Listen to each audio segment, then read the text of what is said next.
Hey guys, welcome to the stream. I'm gonna put some music on and we can just get some painting done. Here we go.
right, we've reached the end of our playlist. Looking at stream time, we are at 38 minutes and 10 seconds.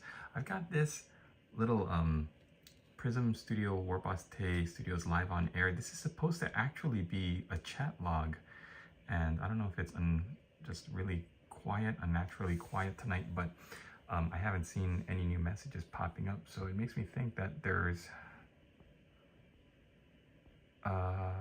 like nothing going on in the chat, or like nobody wants to write anything, which is kind of unusual because usually when I start streaming on YouTube, not using this Prism app, I do get a fair amount of comments, especially from people in my Discord.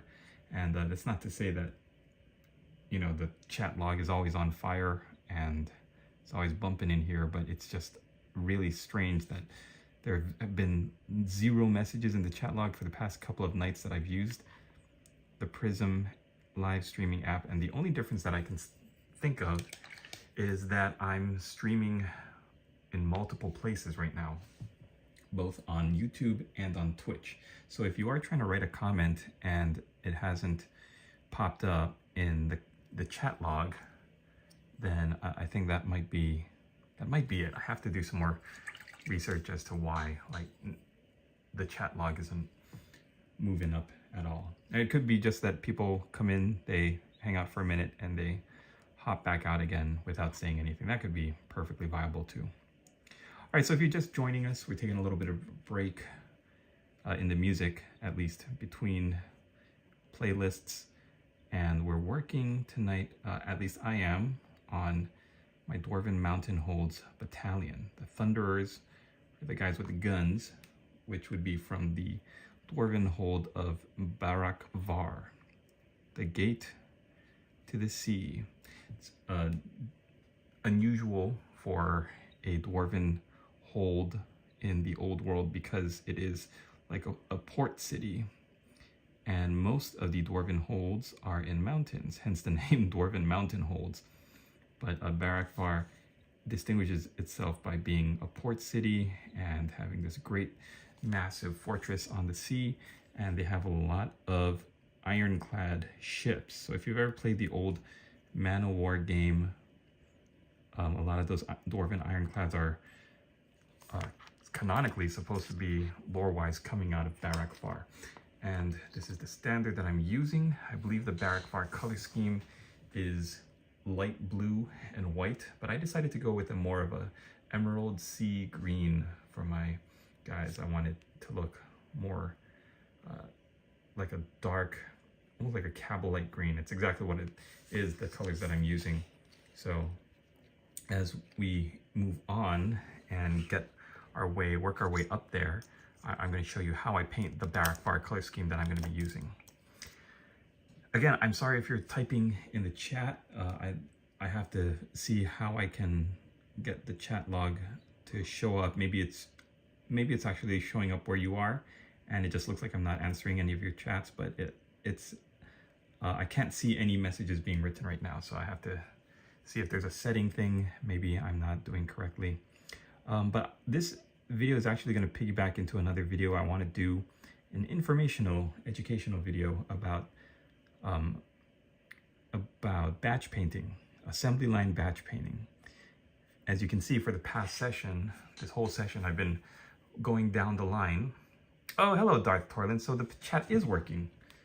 The chat is working, and it's just everybody's been quiet. Okay, so yeah, that's good. That's good to know, because I thought it was a setting thing maybe. And then last night I did a whole live stream, and I realized afterwards when it had uploaded to YouTube and I was looking at my statistics, because it showed 0 people coming in from YouTube to check it out, and I was like, that's kind of strange. And it's because I had set the live stream to private when I was setting it up, because I wanted to make sure all the settings were correct before I hit go live. So I had set the whole thing to private. That'd be awesome, Darth Torlin. Thank you. I'm streaming off of my iPhone. I don't have a monitor with OBS and all of the standard stuff that I should have. The way my setup is right now, I have very limited space and bandwidth. I I think Play It Painted tried to help me get set up with OBS a few years back, and I wasn't technically savvy enough to grasp the basics of it, so I had to look for a solution that was very simple for my my brain to handle, and it was this Prism Live app, which can stream to Twitch, to YouTube, to a number of different places, to Facebook, which I don't have, so I'm not going to be streaming there.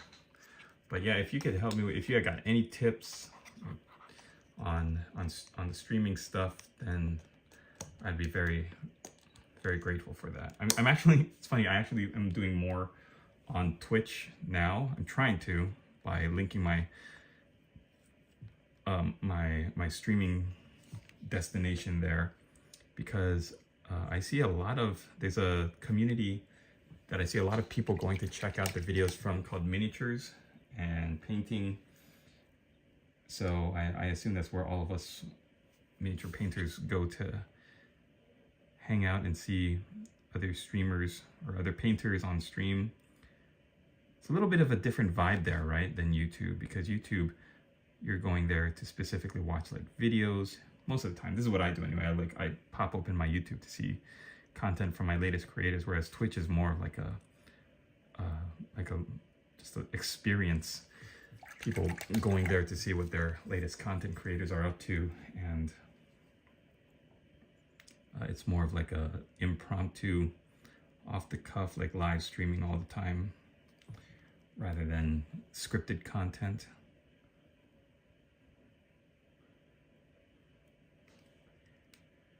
So I'm going to be working for a little bit. I've got my iPad in the background. If you hear a little bit of a staticky noise, that's actually the baby monitor from my baby's bedroom. If they wake up and start screaming, I'm going to have to shut off the stream like that. I know you've been trying to tell me about Twitch. Prism Live Studio is better for mobile users. Yeah, I am a mobile user, so it actually works better for me. All right. That's my baby's crying, so I will have to tend to that. Thanks for checking out the stream. We'll see you in the next.